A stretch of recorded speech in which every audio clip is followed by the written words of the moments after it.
उफ, कभी कभी तो मन करता है इन लंबे बालों को काट कर ना एकदम छोटा कर दूं। इतने भारी बाल है कि जूड़ा बनाने के बाद भी जमीन पर जाकर लगते हैं। चुप कर, कोई जरूरत नहीं है इन पर कैंची लगवाने की। जानती है कितनी मुश्किल से मैंने तेरे ये बाल बड़े किए हैं। बचपन से गोले के तेल से मालिश करके एलोवेरा जेल तेरे बालों में लगाकर इनकी खूब अच्छे से देखभाल की है, तब जाकर ये इतने लंबे हुए हैं। अब जल्दी से अपने बालों को समेट बेटी, हमें जाने में देरी हो रही है। अच्छा माँ, 10 मिनट दो, मैं अभी आती हूँ। कुछ देर में तैयार होकर प्रियंका अपनी माँ के साथ शर्मा जी के फंक्शन में चली जाती है, जहाँ कौशल्या भी अपने बेटे गगन के साथ वहाँ आई हुई होती है। कौशल्या की नजर जब प्रियंका के लंबे काले घने बालों पर पड़ती है तो वो उसे बड़े पसंद आते हैं। अरे वाह, कितने खूबसूरत बाल हैं इस लड़की के, बिल्कुल देवी माँ का रूप लग रही है। इतने सुंदर बाल तो मैंने आज तक किसी लड़की के नहीं देखे। अगर ये मेरी बहू बन जाए तो मेरा लंबे बालों वाली बहू का अरमान पूरा हो जाए। कौशल्या को प्रियंका पहली नजर में ही पसंद आ जाती है। वो शर्मा जी से उसके बारे में पता लगाती है, फिर अपने छोटे बेटे का रिश्ता लेकर प्रियंका के घर जाती है। गगन भी अच्छे परिवार से था, इसलिए प्रियंका के माता पिता भी इस रिश्ते के लिए हाँ कर देते हैं। कुछ दिनों बाद दोनों की शादी हो जाती है और प्रियंका ब्याह कर अपने ससुराल आ जाती है। प्रियंका के बाल देखकर पड़ोसने कहती हैं, वाह कौशल्या, तेरी छोटी बहू के बाल तो कितने सुंदर और लंबे हैं, लेकिन मुझे डर है कहीं इन्हीं बालों को लेकर दोनों बहुओं में संग्राम ना हो जाए। क्या मतलब? मतलब ये कि कहाँ छोटी बहू के इतने बड़े और लंबे बाल और कहाँ तुम्हारी बड़ी बहू बिल्कुल गंजी। अब ऐसा ना हो कि इन बालों के कारण ही तुम्हारी दोनों बहुओं में संग्राम छिड़ जाए। उन औरतों की बातें सुनकर अब कौशल्या को भी इस बात का डर सताने लगता है। तो वहीं प्रियंका जेठानी के गंजे होने की बात सुनकर हैरान थी। क्या गंजी जेठानी? हाँ बहू, तेरी जेठानी गंजी है और इसलिए शादी में उसने अपने सर पर घूंघट डाल रखा था। तभी उसकी जेठानी अंजलि कमरे से बाहर आती है, जो कि पूरी तरह गंजी होती है। अंजलि ने उन सब की बातें सुन ली थी और उसे सब पर बहुत गुस्सा आ रहा था। जिसे देखो बस देवरानी जी के बालों की तारीफ करता जा रहा है और मेरे गंजेपन का मजाक उड़ाते जा रहे हैं। आज तक किसी की हिम्मत नहीं हुई थी मेरे ही घर में आकर मेरे गंजेपन का मजाक उड़ाने की, लेकिन आज इस चुड़ैल के कारण मुझे ये सब बातें सुननी पड़ रही हैं। गुस्से में अंजलि अपनी देवरानी की तरफ देखती है और फिर अपने कमरे में चली जाती है। ऐसे कुछ दिन बीतते हैं। एक रोज गगन ऑफिस से घर लौटते वक्त अपनी बीवी के लिए गजरे लेकर आता है। ये लो डार्लिंग, ये तोहफा तुम्हारे लिए। अरे वाह, ये तो बहुत ही सुंदर गजरा है। हाँ, लेकिन तुम्हारे इन खूबसूरत बालों से नहीं, जब तुम इसे अपने खूबसूरत बालों में लगाओगी ना, तब इसकी खूबसूरती और भी बढ़ जाएगी। तो फिर अपने हाथों से ही लगा दो ना। तो उसके बालों में गजरा लगाता है। दूर खड़ी अंजलि की नजर उस पर जाती है तो वो गुस्से से भनभनाते हुए अपने कमरे में जाती है। क्या किस्मत है उस देवरानी की, एक तो ऊपर वाले ने इतने लंबे खूबसूरत बाल दे दिए, ऊपर से इतना प्यार करने वाला पति। देखो जरा बाहर जाकर कैसे प्यार से उसके लिए गजरा लेकर आए है और उसके बालों में लगा रहा है। तो तुम क्या चाहती हो, मैं भी तुम्हारी इस टकली टाट के लिए फूल लेकर आऊं?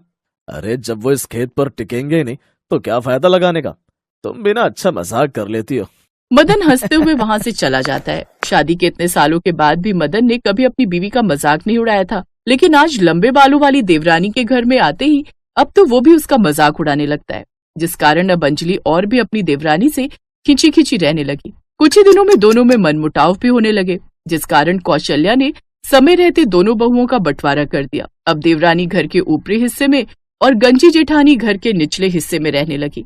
एक रोज उन सबको किसी शादी में जाना था। कौशल्या काफी देर से हॉल में खड़ी दोनों बहुओं का इंतजार कर रही थी। ओफो बहुओं, अब आ भी जाओ, कितना वक्त लगाओगी? माँ जी वो बाल संवारने में।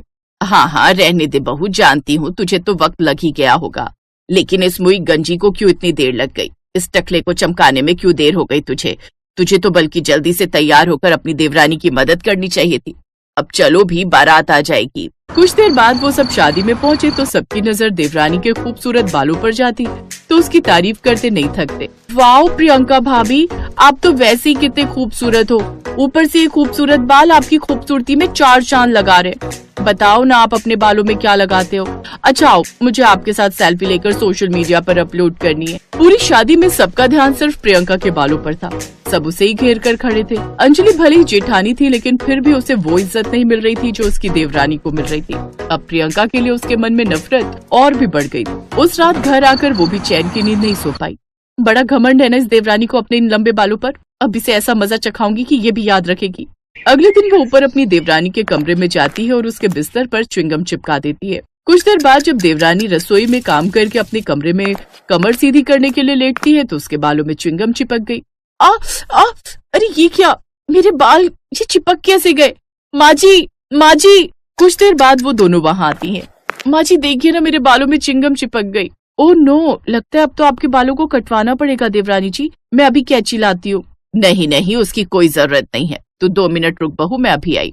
सास फ्रिज से बर्फ लेकर आई और प्रियंका के बालों पर लगाकर उस च्युइंगम को छुड़वा दिया। ओह नो, इस बुढ़िया ने तो ये प्लान चौपट कर दिया। कोई बात, ये ना सही तो दूसरा प्लान सही। अगले दिन जब प्रियंका नहा रही होती है तो उसकी जेठानी ऊपर उसके फ्लोर में जाती है और उसके कमरे में रखे नारियल के तेल में हेयर रिमूवर लिक्विड मिला देती है। फिर जब प्रियंका वो तेल अपने बालों में लगाती है तो उसके काफी बाल झड़ जाते हैं। ओह गॉड, मेरे बाल इतने कैसे झड़ने लगे? तेल की एक्सपायरी डेट तो ठीक है। हो सकता है प्रियंका कोई मिलावटी तेल आ गया हो। ऐसा करो, ये बोतल तुम फेंक दो, मैं कल ऑफिस से आते हुए नया तेल ले आऊंगा। ऐसे ही कुछ दिन बीत जाते हैं। अंजलि हर वो प्रोडक्ट यूज करती जो प्रियंका यूज करती थी, लेकिन फिर भी उसके सर पर बाल नहीं आते थे। अपने टकलेपन से अब वो परेशान हो चुकी थी और अपनी देवरानी के लंबे बाल देखकर भी। इसलिए अब उसने फैसला किया कि अब वो कुछ ऐसा करेगी जिससे उसकी देवरानी के सारे बाल ही खराब हो जाए और उसे अपने बाल कटवाने पड़े। फिर अगले दिन जब देवरानी ऊपर अपनी बालकनी में अपने बाल खोलकर बैठी थी तो नीचे खड़ी गंजी जेठानी के मन में एक विचार आया, अब आज देवरानी के लंबे बालों का ये आखिरी दिन होगा, अब आएगा मजा। अंजलि तुलसी में दिया जलाने के बहाने दिया लेकर बाहर आई और अपनी देवरानी के लंबे लटकते हुए बालों के पास वो जलता हुआ दिया रख देती है, जिसके चलते धीरे धीरे प्रियंका के बालों में आग लगने लगती है और उसके बाल जलने लगते हैं। प्रियंका संभालो खुद को। कौशल्या वहां आती है और अपनी बड़ी बहू को जोरदार थप्पड़ मारती है। अच्छे से जानती हूँ ये सब तूने जानबूझकर किया है। ये आप क्या कह रही हैं? मैं भला ऐसा क्यों करूंगी? क्योंकि तू उसके लंबे बालों से जलती है और ये बात प्रियंका को बहुत पहले ही पता चल चुकी थी। वो च्युइंगम भी तूने ही उसके बिस्तर पर चिपकाई थी और तेल में भी तूने ही मिलावट की थी। हमें तेरे पति ने सब बता दिया है। मुझे शर्म आती है तुझे अपनी बहू कहते हुए भी। तो मैं और क्या करती? जब से ये आई आप सब इसके बालों की तारीफ करते रहते और मेरे गंजेपन का मजाक उड़ाते रहते थे। अब मेरे बाल अपने आप झड़ते चले गए तो इसमें मेरा क्या कसूर है? अंजलि रोने लगती है। तभी प्रियंका उसे गले से लगा लेती है। अगले दिन प्रियंका अंजलि को लेकर बालों वाले डॉक्टर के पास जाती है और उसके गंजेपन का इलाज करवाती है, जिससे उसके बताए हुए प्रोडक्ट से अब अंजलि के सर पर भी बाल आने लगते हैं और अब वो दोनों देवरानी जेठानी खुशी खुशी रहती हैं।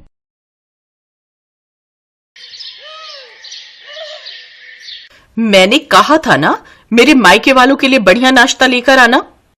हाँ तो लाया तो था। अच्छा, समोसे कौन सा बढ़िया नाश्ता होता है?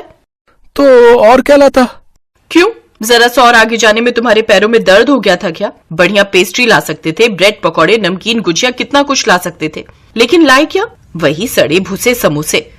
सड़े नहीं थे, एकदम ताजे थे तनु, तुम्हारी कसम, मैंने खुद देखे थे बनते हुए। एकदम चुप हो जाओ। हे भगवान, मेरी तो किस्मत ही फूट गई इस लल्लू से शादी करके। तुम एक काम करो, भाग जाओ यहाँ से। मेरा माथा बहुत गर्म है, अगर और मेरे सामने खड़े रहे ना तो। अपनी पत्नी तन्नू का गुस्सा देखकर बेचारा शिबू वहां से भाग खड़ा हुआ। शिबू एक सीधा साधा आदमी था, पर उसकी पत्नी तन्नू बड़ी खतरनाक औरत थी। तन्नू से मार खाने के बाद बेचारा शिबू घर के सामने वाले पार्क में जाकर बैठ गया। वहां बैठकर वो अपनी किस्मत को कोस ही रहा था कि अचानक उसकी पीठ पर एक जोरदार मुक्का पड़ा। एक नंबर के कामचोर हो, घर से निकले तो यहाँ आकर पसर गए। सब्जी कौन लेकर आएगा? जा रहा हूँ। बेचारा शिबू अपनी टेढ़ी पीठ लेकर बाजार की तरफ चला जा रहा था और मन ही मन बड़बड़ाए जा रहा था। हे प्रभु, ये किस चांडाल को मेरे पल्ले बांध दिया आपने। अरे यार, किसकी बीवी होती है ऐसी? दुनिया भर में यही पिशाचिनी मिली थी आपको मेरे लिए। शिबू का मुंह उतरा हुआ था। वो धीरे धीरे आगे बढ़ ही रहा था कि तभी किसी ने उसके कंधे पर हाथ रखा। शिबू ने सोचा कि उसकी पत्नी तनु, लेकिन तभी उसके कानों में आवाज पड़ी। ओए शिबू, ओए कहाँ जा रहा है बे? और इतना घबराया हुआ सा क्यों है? अरे केतन, तू, मुझे लगा। क्या लगा? कि भाभी फिर आ गई तुझे पीटने? हैं? बोल बोल बोल। उड़ा ले बेटा, मेरा मजाक उड़ा ले। तुझे गलती कर दी बता के यार। अच्छा सॉरी भाई, वैसे क्या आज फिर से पिटा है तू? है? हाँ यार, जब देखो हाथ उठा देती है, धोबन की तरह। अबे तो छोड़ क्यों नहीं देता उसे, हैं? क्यों उस धोबन का कुत्ता बना हुआ है? अबे अगर छोड़ने की बात करूंगा ना तो फिर वो मुझे छोड़ेगी नहीं, तोड़ देगी। तो फिर कुछ ऐसा करना पड़ेगा कि वो तुझे खुद ही छोड़कर चली जाए। है? ऐसा हो सकता है क्या? तेरे पास कोई आइडिया है क्या? हाँ है ना, तू दूसरी शादी कर ले, फिर वो गुस्से में तुझे छोड़कर चली जाएगी। केतन बहुत ही खुराफाती आदमी था, लेकिन इस बार उसकी राय शिबू को भी पसंद आ गई थी। वो उसी दिन से अपने लिए नई पत्नी की तलाश में जुट गया। फिर कुछ दिनों बाद पार्क में उसे एक लड़की नजर आई जिसके बाल बहुत ही घने और लंबे थे। और फिर उफ, क्या लड़की है यार, इतने गहरे घने काले बाल और ऊपर से क्या प्यारी सूरत है इसकी। हाँ, यही है वो। इसी को बनाऊंगा तन्नू की सौतन। अगर ऐसा हो गया ना तो कसम से तन्नू तो जल भुनकर मरी जाएगी। ओहो, कितने प्यारे बाल हैं इसके। और एक वो चुड़ैल, गिनकर 6 बाल लिए घूमती है सिर पर है।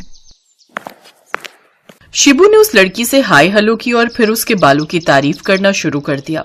फिर एक दिन शिबू ने उसे शादी का प्रस्ताव दे ही दिया, जिसे मोहिनी ने स्वीकार भी कर लिया। और फिर कहाँ मर गए थे सारा दिन? तमीज से बात कर, मैं शादी करने गया था। ये देख, ये है मोहिनी, तेरी सौतन। आज से ये इसी घर में रहेगी और अगर तुझे मंजूर नहीं तो चली जा अपने मायके। ये सुनकर तन्नू की आंखों में खून उतर आया और अगले ही पल शिबू की गर्दन उसके हाथों में थी। उधर मोहिनी अपने पति को बचाने की कोशिश करने लगी, लेकिन तन्नू ने उसे भी एक घुसा मारकर बेहोश कर दिया। तेरी हिम्मत कैसी हुई मोहिनी पर हाथ उठाने की? देख तन्नू, तू चाहे तो मार मार कर मेरी जान ले ले, लेकिन मैं अब मोहिनी से ही प्यार करूंगा। शिबू का इतना कहना ही था कि तन्नू ने उसकी गर्दन पकड़कर कि शिबू की सांस ही अटक गई। मेरे पति से दूर हट जा चुड़ैल। इतना कहकर तन्नू ने मोहिनी के बाल पकड़ लिए। तभी अचानक वो लंबी सांस लेकर बिस्तर से उठ बैठी। हे भगवान, ये क्या सपना देखा मैंने? तन्नू ने बगल में देखा तो उसका पति शिबू आराम से सो रहा था। उसने प्यार से शिबू के माथे पर हाथ फेरा। तभी शिबू भी डर कर उठ बैठा। है? कुछ चाहिए क्या, या मैं कुछ भूल गया? आई एम सॉरी, माफ कर दो मुझे। अच्छा ये बताओ, तुम्हें मेरे बाल कैसे लगते हैं? बहुत ही प्यारे, बहुत ही अच्छे। पर हुआ क्या? कुछ नहीं, आज से मैं कसम खाती हूँ तुम्हें कभी नहीं मारूंगी, पर उस केतन से दूर रहना, समझे? हैं? कौन केतन? कुछ नहीं, सो जाओ। उस दिन पहली बार शिबू और तन्नू एक साथ मुस्कुरा रहे थे।